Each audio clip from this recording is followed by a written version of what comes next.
guys, AppleReviewr here, and today I'm going to show you an application called AppZapper. Let's get this tutorial started. So first of all, let me open up the program. So you can see this is your main window here. So let's go ahead and go to Finder and find an application I don't want anymore.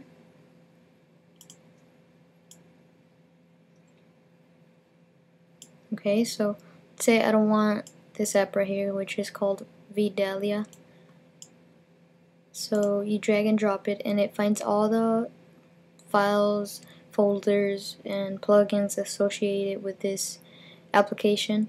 So if you want to zap it, just go ahead and click it here or cancel. I'm going to cancel because I'm going to show you something else. So go ahead and close out of that. Bring this window over here and click this button up here. So basically you get a totally different window. So up here you have your search, applications, dashboard widgets, system preferences, basically widgets, and plugins. So search just finds everything basically on your computer, plugins, apps, and so forth.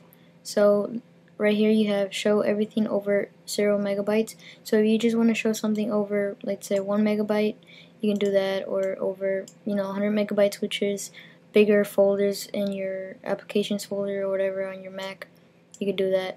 You could also do for not used in last day. So if I didn't use this the last like let's say today or yesterday, it'll be here. Or if you haven't used a program for a year, you can get them here or find them here by removing files that you don't use anymore, that you haven't used in a year or so.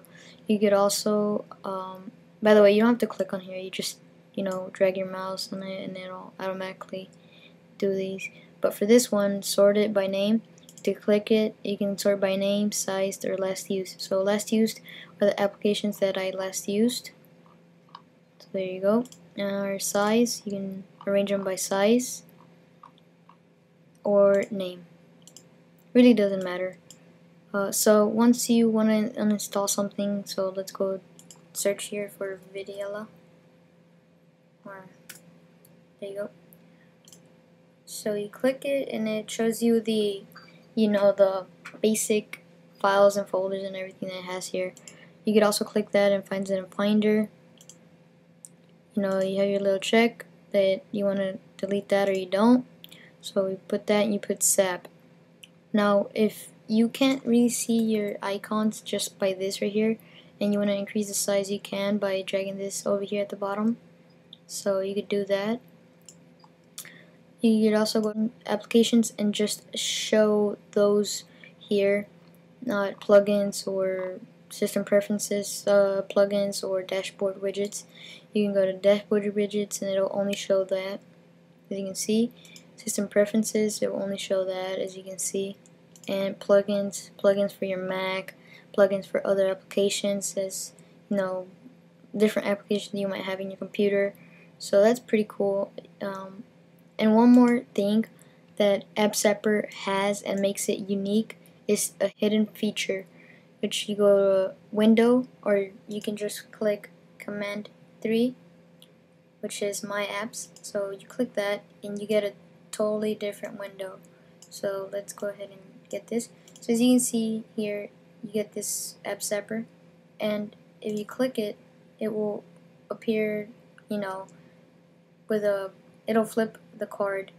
So right here it tells you the AppZapper, the version of the application or whatever, the purchase info. You can edit this when you bought it, the website of the application where you bought it, license info, the your name, and the key. You can enter the key or drop the file, which some applications require a file. So right here you have here sorted by me, name, or date, or website. So you can sort them by name, date, or website. So if you want to know what's the latest thing you've downloaded or put it into here, you can put a date. So to add anything, you go to Finder, you go to Applications, and let's just say let's put virus here. So it'll make a square for it, same thing.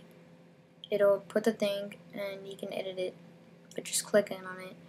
A really cool thing that you can see in it is when you put your mouse over the little square or rectangle, is that it highlights it so you know where you have selected.